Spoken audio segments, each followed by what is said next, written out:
Salam sejahtera, terima kasih karena bersama dengan saya di Nazlin Unity Channel. Tahniah dan sabas diucapkan kepada SPRM. Sekali lagi, jerung-jerung besar disapu habis, ditarik habis, ditangkap habis. Kali ini, 37 lagi pegawai penguatkuasa KLIA diberkas SPRM. Sapu habis. Wah, ini yang kita harapkan, inilah yang kita mahukan dilakukan oleh SPRM. Bersihkan sebersih-bersihnya. Alang-alang menyeluk pekasam biar sampai ke Pengkalangan. Kalau nak bersihkan semua, sapu habis pun tak apa. Itu lebih baik daripada menyimpan ulat-ulat yang berbau busuk yang menyebabkan negara kita kerugian, yang menyebabkan kedaulatan negara kita terancam. Penahanan mengejutkan apabila 37 lagi pegawai penguatkuasa di lapangan terbang antarabangsa KLIA diberkas Suruhanjaya Pencegahan Rasuah Malaysia SPRM.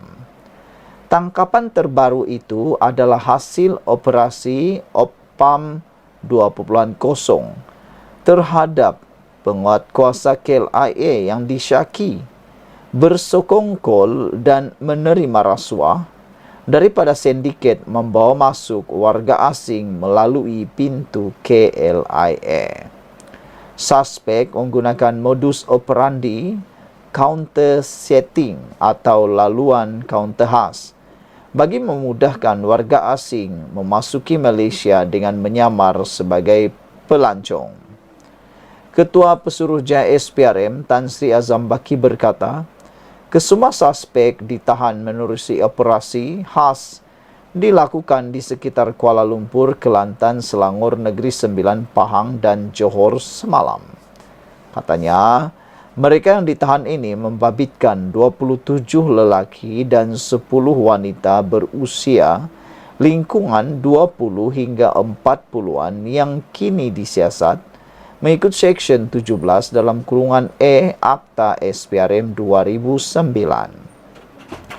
Menerusi operasi ini, SPRM turut menemui wang tunai keseluruhannya berjumlah lebih 1 juta ringgit, iaitu lebih 500,000 ringgit daripada seorang suspek di Pahang, lebih 200,000 ringgit daripada suspek di Selangor, lebih 170,000 ringgit daripada suspek di Johor, serta lebih 100,000 ringgit daripada suspek di Negeri Sembilan.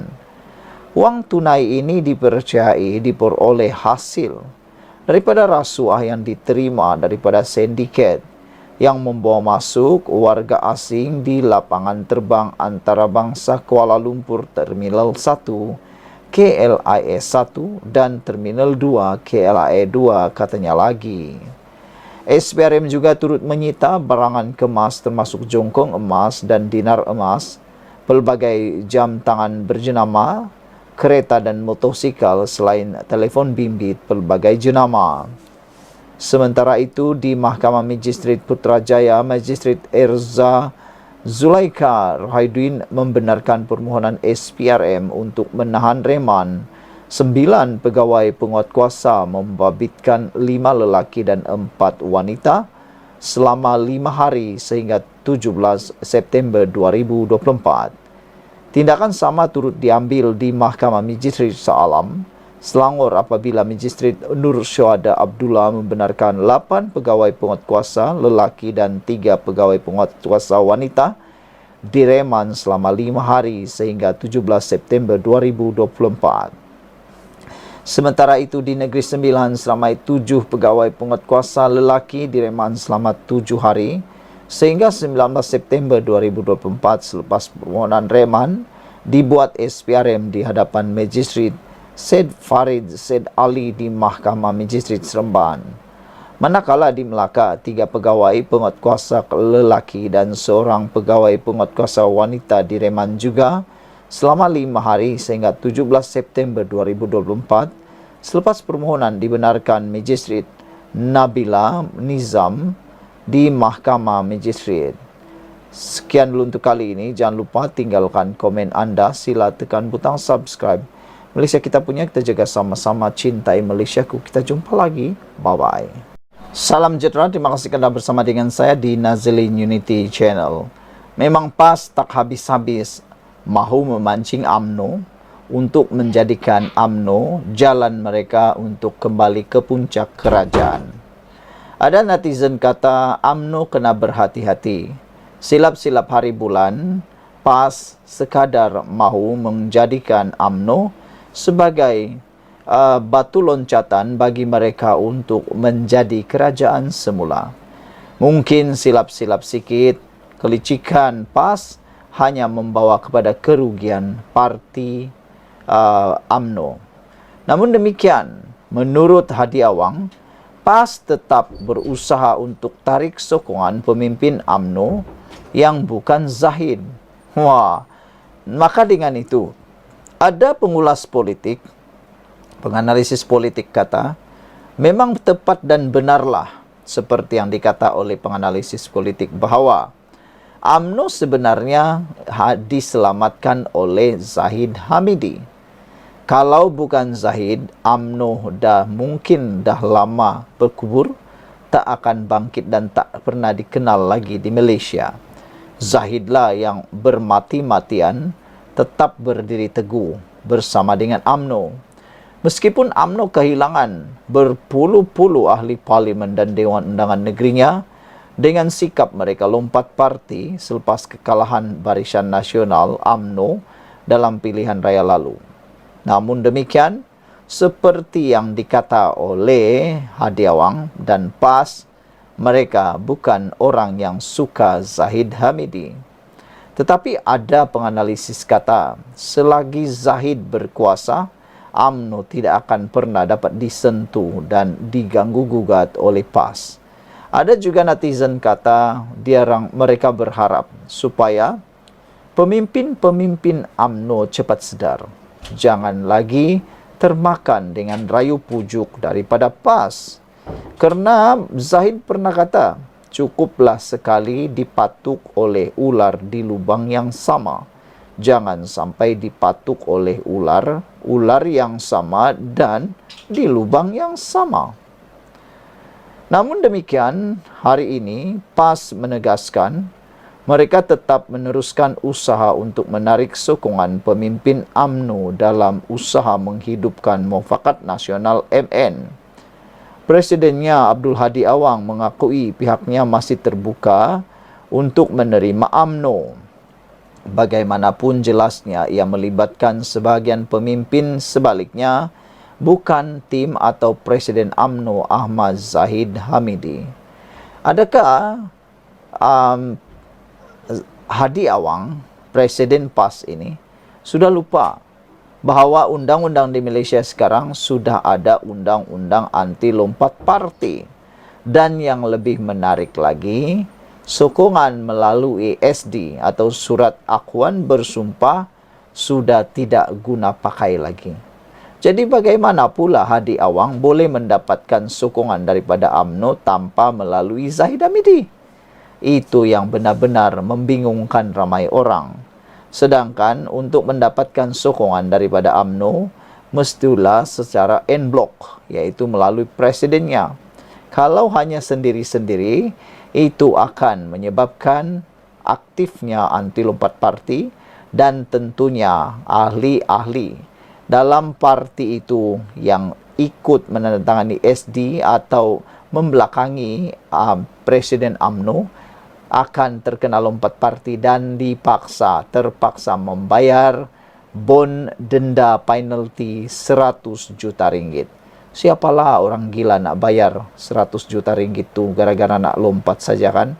Tidak relevan sama sekali.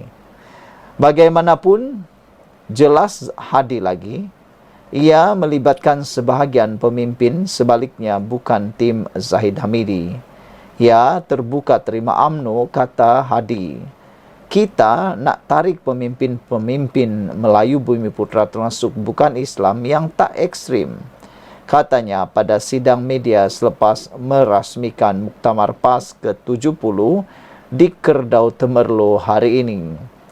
Ahli Parlimen Marang itu turut menjelaskan Perbincangan asal mengenai MN yang berjaya mengambil alih pentadbiran Putrajaya ketika langkah Sheraton sebelum ini.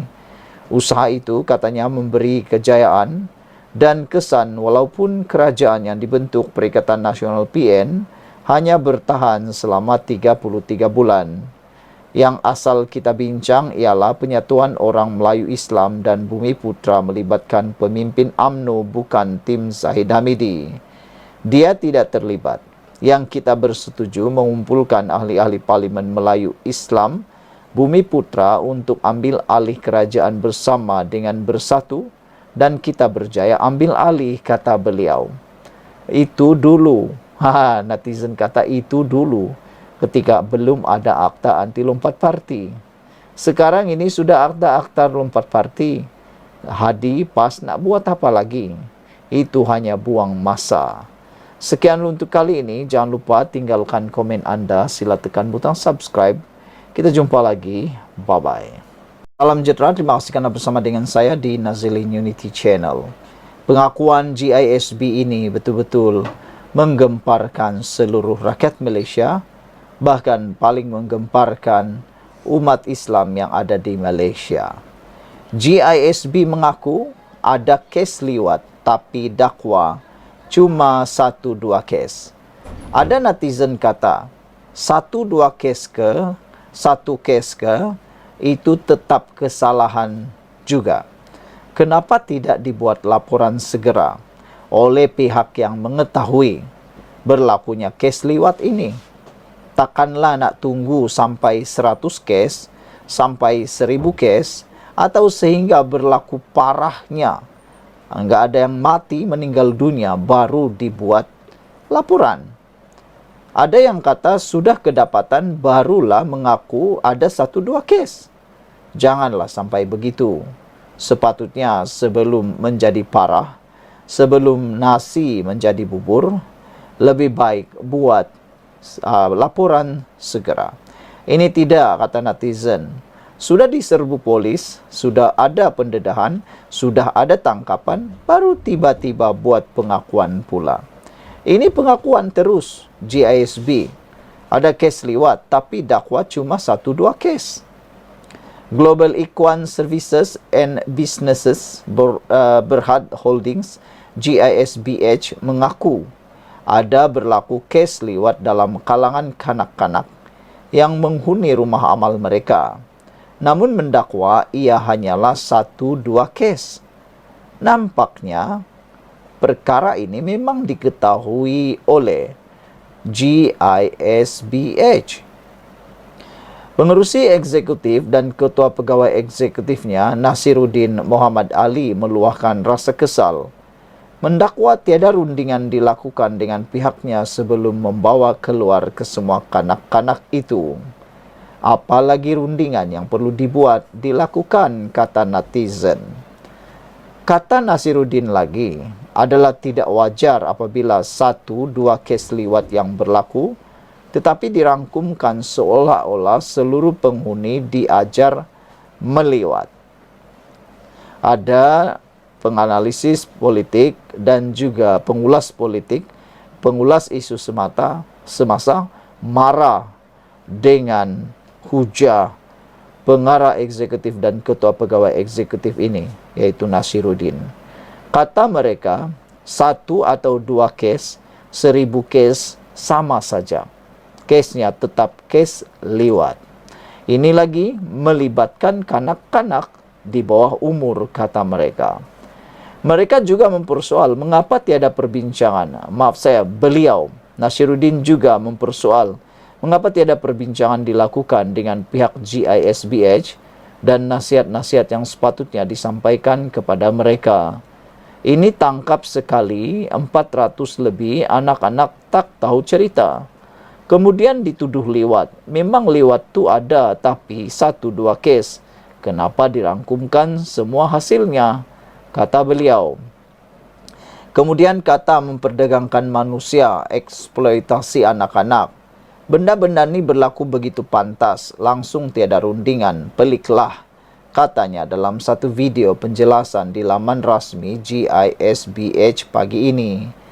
Beliau juga meminta pihak polis menunjukkan bukti salah laku di premis rumah amal GISBH jika benar mereka melakukan kesalahan. Ini termasuklah dakwaan penyediaan air berkat menggunakan bulu kaki yang berlaku sejak 30 tahun lalu. Beliau berkata ia tuduhan yang tidak berasas dan amat jijik. Memang betul. Perkara itu kalau benar-benar berlaku memang jijik. Saya kesal, kata beliau, dengan benda-benda macam ini sebab sangat jijik. Cerita ini tak berasas katanya. Bukti tak ada, tunjukkan bukti. Sepanjang 30 tahun, GISBH kalau ada menyalahi undang-undang, tunjuklah bukti, katanya lagi. Ketua Polis Negara berkata pihaknya berjaya menyelamatkan 402 kanak-kanak. Namun Nasiruddin menggunakan istilah kanak-kanak itu telah ditangkap. Pengerusi eksekutif GISBH itu berkata lagi, pihaknya kini sedang mendapatkan nasihat undang-undang dari Peguam dan akan mengambil tindakan seterusnya dalam masa terdekat. Kami sedang mendapatkan Peguam. Esok Peguam akan mula bertindak mengikut undang-undang. Saya sangat kesal tuduhan guna akaun palsu. Saya dengar macam-macam, katanya lagi. Sekian dulu untuk kali ini. Jangan lupa tinggalkan komen Anda. Salam sejahtera, terima kasih karena bersama dengan saya di Nazlin Unity Channel. Ini paling panas. Hadi Awang nafi dakwaan PAS ada kaitan dengan GISBH. Wow, ini memang paling panas dan perlu kita ketahui sepenuhnya. Kenapa tiba-tiba PAS ada kaitan atau dikaitkan dengan GISBH? Walaupun telah dinafikan oleh Hadi Awang. Presiden PAS menafikan laporan media antarabangsa yang mendakwa parti itu ada kaitan dengan Global Ikhwan Services and Businesses Holdings GISBH. Tan Sri Abdul Hadi Awang berkata, syarikat yang didakwa mengeksploitasi kanak-kanak sebagai pekerja itu tidak mempunyai hubungan secara langsung dengan partinya. GISB tidak ada hubungan secara langsung dengan kita. Walaupun pihak media antarabangsa mengaitkannya, itu satu berita yang tidak betul, yang salah, kata Tan Sri Abdul Hadi Awang. Ada netizen kata kalau betul siaran media antarabangsa yang mengaitkan PAS dengan GISB itu 100% salah dan fitnah, apa kata PAS atau Hadi Awang buat tuntutan saman terhadap media antarabangsa ini. Jangan biarkan media antarabangsa ini memalukan parti PAS, parti yang kononnya stabil, prihatin dan suci itu. Jangan biarkan dinodai pula dengan kotoran fitnah. Jadi, apa kata? Kalau Hadi Awang, PAS, cepat-cepat ambil tindakan saman media antarabangsa itu. Ada netizen kata, kalau tak berani saman, nanti orang akan salah faham dan mungkin akan ada anggapan bahwa memang ada kaitan. Saudara-saudara sekalian, pepatah Melayu kata, berani kerana benar, takut kerana salah. Kalau memang benar, apalagi pergilah saman media antarabangsa itu. Tiada dan bukan ahli kita terlibat, kata Hadi Awang. Tidak ada kaitan dengan kita, kata Hadi Awang lagi. Itu perlu kepada siasatan polis, katanya dalam sidang media selepas merasmikan Muktamar PAS ke-70 di Kompleks Al-Makmur hari ini.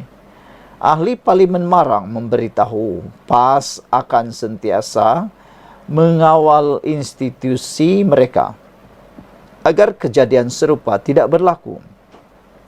Dalam PAS insya-Allah kita terkawal.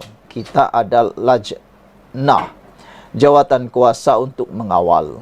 Pentadbiran kita sendiri dengan pihak lain, kita tiada hubungan, katanya. Terdahulu, siasatan polis Diraja Malaysia PDRM mendapati 13 penghuni rumah kebajikan yang bernaung di bawah syarikat GISBH dipercayai telah menjadi mangsa liwat. Serbuan mendedahkan berlaku beberapa kesalahan pengabaian serta penganiayaan terhadap kanak-kanak dan remaja yang juga penghuni di rumah amal itu.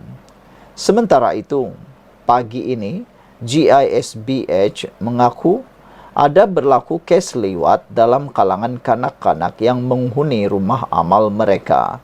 Namun mendakwa ia hanyalah 1-2 kes. Pengerusi eksekutif dan ketua pegawai eksekutif GISBH, Nasiruddin Muhammad Ali, meluahkan rasa kesal mendakwa tiada rundingan dilakukan dengan pihaknya sebelum membawa keluar ke semua kanak-kanak itu. Pihaknya juga menafikan segala tumahan karut mengenai air berkat dan penganiayaan kanak-kanak. Sekian dulu untuk kali ini. Jangan lupa tinggalkan komen Anda.